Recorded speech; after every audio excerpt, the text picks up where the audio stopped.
कधी तुमच्यासोबत असं झालंय का की घरात सगळं काही ठीक आहे, मुलं बाळं सुखसोयी सगळं व्यवस्थित आहे, पण तरीही मन कुठेतरी अस्वस्थ असतं. उगाच चिडचिड होते, कामात लक्ष लागत नाही, छोट्या छोट्या गोष्टींवरनं मुलांवर किंवा मिस्टरांवरती आपण चिडचिड करतो आणि मग नंतर आपल्यालाच त्याचं वाईट वाटतं. घराच्या या भिंती जणू आपल्याला खायला उठतात असं वाटतं आणि कशातच मन रमत नाही. आणि या उलट काही घरं इतकी साधी असतात, पण तिथे पाऊल ठेवताच आपला सगळा थकवा कुठल्या कुठे पळून जातो. तिथे गेल्यावर एक वेगळी शांतता, एक पॉझिटिव्ह वाइब्स आणि आपुलकी जाणवते. मग मनात विचार येतो की आपल्या घरात असं का वाटत नाही. नमस्कार मैत्रिणींनो, मी स्नेहलता संदीप या चॅनलमध्ये मी तुमचं सगळ्यांचं अगदी मनापासून स्वागत करत आहे. खरं सांगू का सखींनो, आपलं घर म्हणजे फक्त सिमेंटच्या चार भिंती नसून ते आपल्या मनाचं, आपल्या विचारांचं आणि आपल्या रोजच्या सवयींचं एक जिवंत प्रतिबिंब असतं. आपलं घर ही एक अशी जागा असते जिथे हवी तेव्हा बाहेर जा किंवा कितीही तणाव असला तरी घरात पाऊल ठेवलं की आपल्याला रिचार्ज झाल्यासारखं वाटतं. आजच्या या व्हिडिओमध्ये मी तुमच्यासोबत अशा 8 सिक्रेट्स शेअर करणार आहे, ज्या मी स्वतःच्या आयुष्यात माझ्या घरासाठी अत्यंत मनापासून पाळते.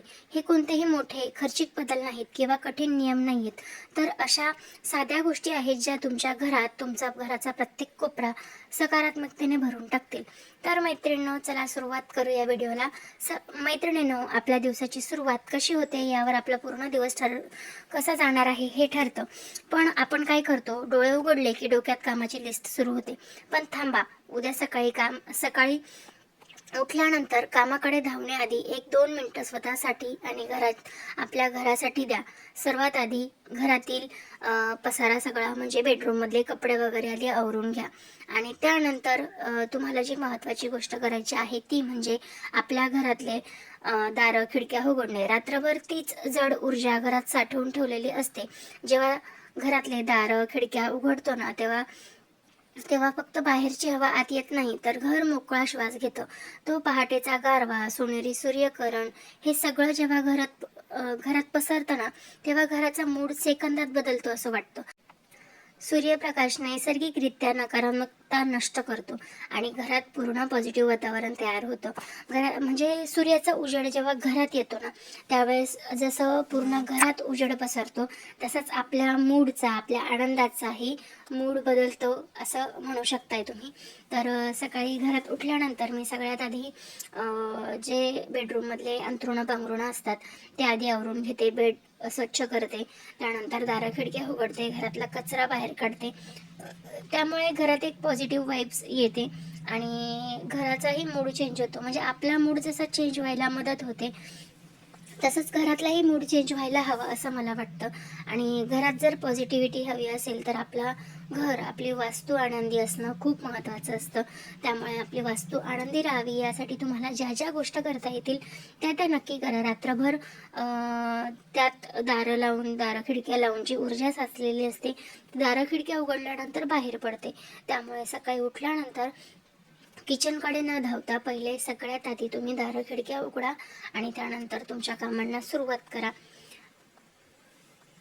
बघू शकताय तुम्ही, दारं खिडक्या उघडून घेतले मी, त्यानंतर घरातला कचरा बाहेर काढला. म्हणजे मला असं वाटतं की जेवढी नकारात्मकता दारं खिडक्या बंद असल्यानंतर होते, वातावरण बदललेलं असतं, तेच सगळं जर तुम्ही दारं खिडक्या उघडल्यानंतर कचरा वगैरे काढून घेतलात ना, तुमचं घर अगदी प्रसन्न असं वाटायला लागतं आणि तुमच्या घरातली सगळी ऊर्जा बदलली असं वाटतं. त्यानंतर दुसरी महत्त्वाची गोष्ट असते ती म्हणजे घरातली हिरवळ. घराचा श्वास म्हणजे दुसरं तिसरं काही नसून आपल्या घरातली छोटीशी हिरवळ. आपल्या घरात कितीही महागड्या वस्तू असल्या तरी हिरवळ ही घराला जिवंतपणा देते. 2-4 साध्या कुंड्या सुद्धा घरातले वातावरण बदलून टाकू शकतात. झाडं म्हणजे फक्त शोभेची वस्तू नाही आहेत, ती आपल्या घरात सकारात्मक ऊर्जा निर्माण करणारे एक छोटी छोटी केंद्र आहेत. तो ताजा हिरवा रंग आपल्या मनाला शांतता देतो. तुम्ही रोज फक्त 5 मिनिटं काढा, झाडांना पाणी घाला, त्यांच्याशी बोला. तुम्हाला जाणवेल की तुम्ही फक्त झाडांची काळजी घेत नाहीये, तर तुम्ही स्वतःला हील करताय. जेव्हा मी या नवीन म्हणजे झाडांना नवीन रोपटं येताना बघते ना, त्यावेळेस मलाच आनंद होतो. कधी कधी असं वाटतं की आपण यांना जीव लावला तर हे सुद्धा किती छान फुलतात. माझ्याकडे असलेली लिलीची फुलं, लिली बऱ्याचदा पावसाळ्यात फुलते असं म्हटलं जातं, पण माझ्याकडे लिली उन्हाळ्यातही फुलते. कारण मला असं वाटतं की मी तिला प्रेम देण्यामध्ये कुठेही कमी पडत नाही. त्यामुळे माझ्याकडे लिली त्या प्रेमामुळे उन्हाळ्यातही फुलत असेल. तर बघू शकताय माझ्याकडे भरपूर प्रकारची रोपटी आहेत. उंबर आहे, तुळस आहे, बेलपान आहे, प्राजक्त आहे, लिलीची झाडं आहे, शोचा कांदा आहे, हा गणेशवेल आहे आणि बरेच इंडोर प्लांटसुद्धा आहेत. मला झाडं प्रचंड आवडतात, त्यामुळे मी त्यांची काळजी घेण्यामध्ये आणि त्यांना ठेवण्यामध्ये कसलीच कसर करत नाही. तर बघू शकताय ह्या झाडांना साधारण 3-1 वर्ष होत आलेले आहेत. त्यानंतर मग जसं की मी तुम्हाला आधी सांगितलं की छोट्या मोठ्या गोष्टी आवरून, पसारा आवरून, त्यानंतर मग मला जसं शक्य होईल तशा मी गोष्टी आवरत असते. आणि पसारा आपणच करतो, पसारा आपणच आवरायचा असतो, ही बेसिक गोष्ट असते. दुसरं तिसरं कोणी येत नाही आपल्या घरामध्ये. आता खिडक्या उघडल्या, दारं उघडली, घर प्रसन्न दिसायला लागलं. पण मैत्रिणींनो, घराच्या वातावरणात अजून एक सूक्ष्म आणि प्रभावी गोष्ट काम करत असते. यावर आपली मनस्थिती कशी बदलते हे बघूया आपण आपल्या तिसऱ्या मुद्द्यात. तर बाहेरची हिरवळ डोळ्यांना शांत करते खरी, पण घरांच्या भिंतीच्या आत एक अशी जागा असते जी आपल्या पूर्ण घराचं ऊर्जा केंद्र असतं. तिथं गेल्यानंतर जगाचा विसर पडतो. ती जागा म्हणजे आपलं देवघर. मैत्रिणीनं, आपल्या दिवसाची सुरुवात आणि शेवट जर थोड्या शांततेत आणि भक्तीत झाला ना, तर त्या पूर्ण दिवसाचा रंगच बदलून जातो. आपण म्हणतो की आपण देवाची पूजा करतो, पण खरं सांगू का, ती फक्त देवाची पूजा नसते. ती वेळ असते स्वतःच्या मनाला रिसेट करण्याची. सकाळी उठल्यानंतर घरात कितीही कामाची धावपळ असो, मुलांची गडबड असो, पण जेव्हा आपण त्या 2 मिनिटांसाठी देवासमोर हात जोडून उभे राहतो ना, त्यासमोर जगाचा गोंगाट आणि सगळं 1 मिनिटात शांत होतं. त्यावेळेस त्या घरातली, त्या ठिकाणाची जादू अनुभवा. जेव्हा अगरबत्तीचा सुगंध, धूपचा सुगंध आणि दिव्याचे प्रकाश अख्ख्या घरभर पसरतो, तेव्हा तिथली दिव्यता अनुभवा. त्यानंतर घंटीचा नाद ज्यावेळेस घरातलं चैतन्य जागं करतो ना, त्यावेळेस खूप छान वाटतं. आणि त्यानंतर जेव्हा आपण एखादा मंत्र म्हणतो आणि त्यानंतर आलेली शांतता, प्रसन्नता, मनातनं निघून जाणारी भीती, हे काही वेगळंच असतं. कधी असं झालंय का, खूप डोकं दुखतंय, मन अस्वस्थ आहे आणि आपण फक्त देवासमोर दिवा लावून शांत बसलं आणि 5 मिनिटात हलकं वाटायला लागलं? हे शास्त्र आहे मैत्रिणींनो. मंत्रांचे उच्चार आणि दिव्याची ज्योत आपल्या आजूबाजूची नकारात्मकता शोषून घेत असते. आणि गरज नाहीये तुम्ही तासभर पोथ्या ग्रंथ वाचले पाहिजेत, मोठी पूजा मांडली पाहिजेत. तुमच्याकडे वेळ नसेल तर फक्त मनापासून 2 मिनिटं डोळे बंद करून बसा. आणि माझा एक छोटा नियम आहे, काम कितीही असू देत तरी दिवा लावल्यावरती मी 2 मिनिटं मोबाईल बाजूला ठेवते. मोबाईल बाजूला ठेवल्यानंतर एखादा मंत्र मी मनापासून म्हणते आणि घर केवळ वास्तू राहत नाही आपली, तर एक मंदिर वाटायला लागतं. मनाची शांती तर आपण मिळवली, पण सखींनो, ही शांती टिकवून ठेवण्यासाठी तुम्हाला घराच्या भौतिक स्वरूपाकडेही लक्ष देणंही तितकंच महत्त्वाचं आहे. कारण विस्कटलेलं घर हे आपल्या विचारांनाही विस्कटून टाकतं. त्यामुळे आपली चौथी सवय घर स्वच्छ आणि नीटनेटके ठेवणे. मैत्रिणींनो, आपल्याला माहिती आहे घर स्वच्छ ठेवणं गरजेचं आहे, पण खरं सांगू का, रोजच्या धावपळीत, मुलांच्या गडबडीत, कामाच्या व्यापात आणि या सगळ्या गोष्टींमध्ये सगळ्यात पहिले या गोष्टीकडे दुर्लक्ष होतं. आणि मग होतं काय, हळूहळू सगळ्या गोष्टी इथे तिथे साचायला लागतात. डायनिंग टेबलवर कपडे आणि सोफ्यावरती इतर काही गोष्टी, बॅगा वगैरे आपण असंच इथे तिथे कुठेतरी काहीतरी ठेवून देतो आणि सगळ्या गोष्टींचा पसारा पसारा व्हायला लागतो. त्यामुळे मैत्रिणींनो, त्यामुळे पेपरचा ढीग वगैरे अशा खूप गोष्टी होतात. मग नको असलेल्या गोष्टी जेव्हा सगळा पसारा वाढत जातो ना, पण एक गोष्ट लक्षात घ्या मैत्रिणींनो, हा पसारा घरात नसतो, तो आपल्या मनातही घर करतो. जेव्हा घर विस्कटलेलं असतं ना, तेव्हा नकळत आपली चिडचिड वाढते आणि साधं चहाचा आनंद ठेवतानाही डोकं दुखायला लागतं, काम करायची इच्छा मरून जाते आणि सगळं काही खूप अवघड वाटायला लागतं. कारण आपल्या डोळ्यांना सतत तो पसारा दिसत असतो. त्यामुळे या उलट आपण जर थोडा वेळ काढून जर थोडा पसारा आवरला, झाडू काढला आणि सगळ्या गोष्टी आवरून ठेवल्या, तर सगळ्या गोष्टी पॉझिटिव्ह आणि स्वच्छ वातावरण तयार होतं. स्वच्छ किचन ओटा आणि जागेवर असलेल्या वस्तू हे बघितलं की काम करताना एक वेगळीच ऊर्जा मिळते, मन शांत होतं आणि विचार स्पष्ट होतात आणि कामाचा वेगही वाढतो. आणि मैत्रिणीनं एक छोटंसं सिक्रेट शेअर करते.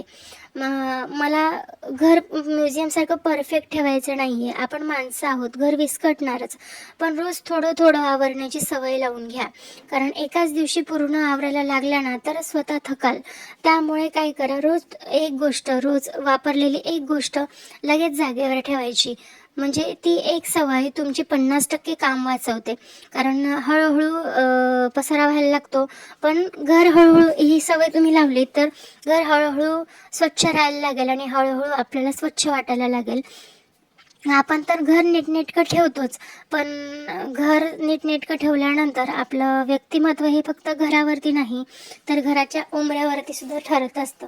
तर कारण घरातनंच एक सकारात्मकता आणि ऊर्जा घरात प्रवेश करत असते. तर सगळ्यात महत्त्वाचं आहे ते म्हणजे हा घराचं प्रवेशद्वार. घराचं प्रवेशद्वार म्हणजे येण्या-जाण्याचं ठिकाण नसतं, ते आपल्या घराचा चेहरा असतं. त्यामुळे विचार करा, जेव्हा एखादा पाहुणा आपल्या घरी येतं, आपण बाहेरून थकून येतो, तेव्हा सर्वप्रथम आपली नजर कुठे पडते? आपल्या घराच्या उंबरावरती, आपल्या दरवाजावरती. आणि खरं सांगू का, त्या पहिल्याच नजरेत आपल्या घराच्या बद्दल भावना तयार होते. म्हणूनच घराचं प्रवेशद्वार नेहमी स्वच्छ आणि वेलकमिंग ठेवावं. तिथे रोजच मोठी साफसफाई करता येत असेल असं नाही, पण साध्या सवयी लावून घ्या. छान रांगोळी काढा, उंबरठ्यावरती हळदीचं लेपन करा. दरवाजासमोर कधीही चपलांचा ढीग लागू देऊ नका, कारण चपलांचा ढीग हा घरात नकारात्मकता आणतो. चपला व्यवस्थित शू रॅकमध्ये मांडा, जसं की मी दाखवलं तुम्हाला. त्यानंतर दरवाजापुढे छान उंबरठ्याचं लेपन, रांगोळी वगैरे काढून, छोटीशी रांगोळी काढा, पण रांगोळी काढा. दरवाजावरती श्री काढा. त्यानंतर स्वस्तिक काढा. तुम्हाला रोज शक्य झालं नाही तरी सणावारी काढा. सणाला, वाराला काही तिथी असेल तेव्हा काढा. पण रांगोळी दारात काढली असेल ना तर घराच्या एंट्रन्सला वेगळीच ऊर्जा देतं. त्यानंतर दरवाजात तुम्हाला जर छोटं एखादं रोपटं ठेवता आलं तर ते नक्की ठेवा. जेव्हा कोणीही तुमच्या घरात पाऊल ठेवेल तेव्हा त्यांना फक्त सिमेंटच्या भिंती दिसणार नाहीत, तर एक प्रेमळ आणि पॉझिटिव्ह वातावरण जाणवेल. त्यामुळे मैत्रिणींनो, लक्षात ठेवा, ज्या घराचा उंबरठा स्वच्छ आणि प्रसन्न असतो त्या घरात सुख आणि शांती नांदायला वेळ लागत नाही. तिथूनच तर खऱ्या अर्थाने सकारात्मकतेची सुरुवात होते. घराचे प्रवेशद्वार तर आपण नीट व्यवस्थित केलं मैत्रिणीनं, पण घरात आल्यानंतर घरात कितीही खच असेल, पसारा असेल, तर कितीही झाडलोट केली, कितीही स्वच्छता केली तरी आपल्याला प्रसन्न वाटत नाही. तर काय होतं, आपल्या घरात जे सामान जास्त असतं त्यामुळे आपल्याला सगळ्या गोष्टी विस्कळीत वाटतात. त्यामुळे आपली पुढची आणि महत्त्वाची टिप म्हणजे डिक्लटरिंग. सगळ्यांना सवय असते मैत्रिणींनो, प्रत्येक वेळेस काही नवीन गोष्ट विकत घेण्याची. कधी एखादं भांडं नवीन विकत घेतो, कधी एखादं शोपीसाची वस्तू विकत घेतो. तर त्या सगळ्या गोष्टी घेत हळूहळू इतका पसारा वाढत जातो की घरात सगळ्या वस्तूच वस्तू होतात. आपलं घर सामानाने गच्च भरायला लागतं आणि मग काय होतं, आपलं घर भरलेलं वाटतं. आपल्याला फिरायला वावरायला जागा कमी पडते आणि त्यामध्ये आपलं मनही गोंधळलेलं वाटतं. कारण सखींनो, जिथे जास्त गोंधळ आणि पसारा तिथं आपली एकाग्रता कमी होते आणि चिडचिड वाढते. अशा वातावरणात शांतता टिकून राहण्यासाठी कठीण असतं. म्हणूनच मैत्रिणी, डिक्लटरिंग हे अनावश्यक वस्तू बाहेर काढणं खूप महत्त्वाचं असतं. याचा अर्थ असा नाही की सगळं फेकून द्या, पण तसं नाही. याचा अर्थ इतका जे खरंच उपयोगाचं आहे, जे कायमस्वरूपी लागणार आहे तेच घरात ठेवणं. बाकीच्या वस्तू ज्या आपण वर्षानुवर्ष वापरलेल्या नाही आहेत त्या हळू बाहेर काढणं. म्हणजे एक गोल्डन रूल लक्षात ठेवा, जेव्हा एक नवीन गोष्ट आणतात तेव्हा एक जुनी वस्तू तरी घरातनं बाहेर काढा. याला 1 in 1 out म्हणतात. हळूहळू तुम्हाला जाणवेल की तुमचं घर मोकळा श्वास घेतंय, जागा वाढलेली आहे आणि त्या मोकळ्या जागेमुळे घराला किंवा आपल्यालाही एक शांतता लाभते. घर छान स्वच्छ असेल तेव्हा आपल्याला सुद्धा मस्त वाटतं. माझा अनुभव सांगते. माझ्या कपाटातल्या न वापरणाऱ्या साड्या किंवा किचनमधल्या न वापरलेल्या बरण्या मी कोणाला तरी देते ना, तेव्हा खरंच खूप छान वाटतं. तो आनंद मला मी एखादी गोष्ट नवीन विकत आणते ना, तेव्हासुद्धा मिळालेला नसतो. तो आनंद मिळतो. त्यानंतर किचनच्या एखाद्या ठिकाणी एखादी नजर टाका. खूप अशा वस्तू असतात ज्या आपण नुसत्याच ठेवलेल्या असतात, त्या कोणाला तरी देऊन बघा. त्याचा खरंच खूप आनंद होतो. जुनं आणि अनावश्यक गोष्टी सोडण्याची आपल्याला गरज असते. मैत्रिणीनं, आपण घरातल्या न न वापरलेल्या वस्तू तर बाहेर काढतो, पण ज्या आहेत त्याही आपली फेकायची इच्छा होत नाही. असं न होता जे शक्य होईल ते काढून टाका किंवा देऊन टाका. घरातल्या अनावश्यक वस्तू तर आपण बाहेर काढल्या, पण सखींनो, एक जागा अशी आहे जिथे सगळ्यात जास्त वस्तू साठतात आणि आपल्या घराचं आरोग्य ठरतं. ती म्हणजे आपलं किचन. चला पाहूया आपली 7वी सवय. मैत्रिणींनो, आपल्या घरातलं सगळ्यात जास्त जिवंत ठिकाण म्हणजे आपलं किचन. तर आपल्या इथे फक्त पोट भरण्यासाठी अन्न भरत नाही, तर आपल्या कुटुंबासाठी प्रेम, काळजी आणि जगण्याची ऊर्जा तयार होत असते. आपण गृहिणी आपला जास्तीत जास्त वेळ ह्या 4 भिंतींच्या आत घालवत असतो. म्हणूनच किचनमधलं वातावरण कसं आहे याचा थेट परिणाम आपल्या मनस्थितीवर होत असतो आणि पर्यायाने आपल्या अन्नावर होत असतो. आपल्याकडे म्हणत असतात ना की किचनमध्ये अन्नपूर्णेचा वास असतो, म्हणजेच ही जागा अत्यंत पवित्र आहे. पण कधी असं तुमच्यासोबत झालं आहे का? किचनच्या ओट्यावर डब्यांची गर्दी आहे, सिंकमध्ये भांडे आहे आणि ते बघूनच दुसरं काही काम करायची इच्छा झालेली नाही आहे, मन जड होतं आणि हे छोटंसं काम हे डोंगर पोखरण्यासारखं वाटतं. पण या उलट एक छोटीशी सवय लावून बघा. स्वयंपाक झाला ना की लगेच एक ओला कपडा घेऊन किचन ओटा पुसून टाका किंवा भांडे विसळून टाका आणि ओट्यावर फक्त त्याच वस्तू ठेवा ज्यांची तुम्हाला वारंवार गरज पडते. जेव्हा किचनचा ओटा रिकामा आणि क्लीन असतो ना, तेव्हा काम करताना एक वेगळाच उत्साह जाणवतो, मन शांत जाणवतं आणि शांत वाटतं आणि त्यामुळे आपल्या घरात आपल्यामध्ये एक पॉझिटिव्ह एनर्जी जाणवते. आणि अशा पॉझिटिव्ह वातावरणात बनवलेलं जेवण हे मनालाही समाधान देऊन जातं आणि सगळ्यांना आनंदही देऊन जातं. माझी एक सवय आहे, रात्री झोपताना मी माझा किचन ओटा आणि माझं घर स्वच्छ करून झोपते. म्हणजे दुसऱ्या दिवशी सकाळी क्लीन किचन पाहून तुमचा अर्धा तास तिथेच पळून जाईल. म्हणून मैत्रिणीनं, फक्त किचनला फक्त काम करण्याची जागा समजू नका. ते तुमच्या घराचं पॉवर हाऊस आहे असं समजा. त्याला स्वच्छ, मोकळं आणि प्रसन्न ठेवा. आणि तुमचं मन आणि घर दोन्ही प्रसन्न आहेत असं तुम्ही समजू शकता. मैत्रिणीनं, घर सुंदर दिसण्यासाठी आपण सजावट करतो, झाडं लावतो, स्वच्छता ठेवतो. या सगळ्या गोष्टी महत्त्वाच्या आहेतच. पण एक गोष्ट अशी आहे जिच्याशिवाय तुमचं सगळं अपूर्ण आहे. ती गोष्ट म्हणजे तुमच्या घरातलं प्रेम. घर कितीही मोठं असलं, आलिशान बंगल्यासारखं सजवलेलं असलं तरी पण एकमेकांशी बोलायला वेळ नसेल किंवा मनात एकमेकांविषयी कटुता असेल, तर त्या महालातही मन एकटं वाटतं. आणि या उलट जर छोटंसं घर असलं, पण तिथे जर सगळे एकत्र असले, हसून बोलत असले, एकमेकांच्या सुखात दुःखात सोबत असतील, तर तिथे एकच वेगळीच ऊब असते. अशा घरात पाऊल टाकताच मनाला उभारी मिळते. सखींनो, संसार म्हणजे छोटे मोठे वाद होणं नैसर्गिकच आहे, पण त्या वादांना मनात साठवून ठेवणं हीच गोष्ट नकारात्मकता देते. कधी समोरच्याचं बोलणं लागतं, कधी आपलं चुकतं, पण आपण काय करतो, अबोला धरतो, मनातून राग साठवत राहतो आणि हळूहळू मनातला तो राग घरातलं वातावरण ढगूळ करायला लागतं. म्हणून एक छोटी सवय लावून बघा. मनात काही असेल तर शांतपणे बोलून दाखवा, थोडं समजून घ्या, थोडं समजावून सांगा आणि सगळ्यात महत्त्वाचं म्हणजे लहान लहान गोष्टींवर एकत्र हसायला शिका. लक्षात ठेवा, घरातला हसरा आवाज ही जगातली सर्वात सुंदर आणि मोठी गोष्ट आहे. जेव्हा घरात खळाळून हसण्याचा आवाज येतो, तेव्हा तिथे तणाव आणि नकारात्मकता फार काळ टिकून राहत नाही. खरी सकारात्मकता वस्तूंमध्ये नसते सखींनो, ती आपल्या नात्यांमध्ये असते. जेव्हा नात्यांमध्ये प्रेम, जिव्हाळा, आपुलकीपणा असतो, तेव्हा तुमचं घर आपोआप शांततेचं माहेरघर बनतं. तर मैत्रिणींनो, शेवटी एक गोष्ट नेहमी लक्षात ठेवा, पॉझिटिव्हिटी म्हणजे खूप काही वेगळं मोठं असं काही नसतं. ती म्हणजे आपण आपल्या घराला आणि स्वतःला दिलेलं निखळ प्रेम असतं. घर किती मोठं आहे, ते किती मोठं आहे, किती महागड्या वस्तूंनी भरलेलं आहे, यापेक्षा खूप महत्त्वाचं आणि जास्त महत्त्वाचं आहे ते घरात मोकळेपणा आहे का, तिथले आवाज शांतता आहे का, सगळ्यात महत्त्वाचं म्हणजे आपलेपणा आहे का. पण जिथे मैत्रिणीनं आपलं मन शांत राहतं, तिथे कोणत्याही मुखट्याशिवाय राहतो आपण, स्वतःशिवाय राहू शकतो, ते खरं हॅपी होम असतं.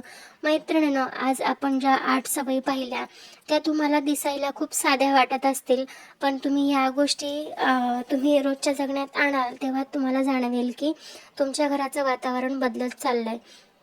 तुमचं घर तुम्हाला फक्त निवारा देणारं नाही आहे, तर ते तुम्हाला ऊर्जा देणार आहे, आनंद देणार आहे. मला नक्की सांगा, या 8 पैकी तुमची आवडती सवय कोणती आहे, जी तुम्हाला आजपासून सुरू करणार आहात अशी कोणती सवय? बघू शकताय माझं किचन, घर किती स्वच्छ सुंदर दिसतंय. तर ह्या गोष्टी तुम्हाला आवडल्या असतील तर मला एक कमेंट करून नक्कीच सांगा. माझा व्हिडिओ तुम्हाला आवडला असेल तर लाईक करा, तुमच्या मैत्रिणींना शेअर करा आणि आपल्या चॅनलवर तुम्ही नवीन असाल तर चॅनलला सबस्क्राईब नक्की करा. चला तर मग मैत्रिणींनो, पॉझिटिव्ह राहा, छान राहा, सुंदर राहा, मस्त राहा. आजचा व्हिडिओ तुम्हाला कसा वाटला हे मला नक्की सांगा. चला तर मग भेटूया नवीन व्हिडिओमध्ये नवीन काहीतरी घेऊन. तोपर्यंत स्वस्त राहा, मस्त राहा, स्वतःची काळजी घ्या. श्री स्वामी समर्थ. जय जय स्वामी समर्थ. Bye bye.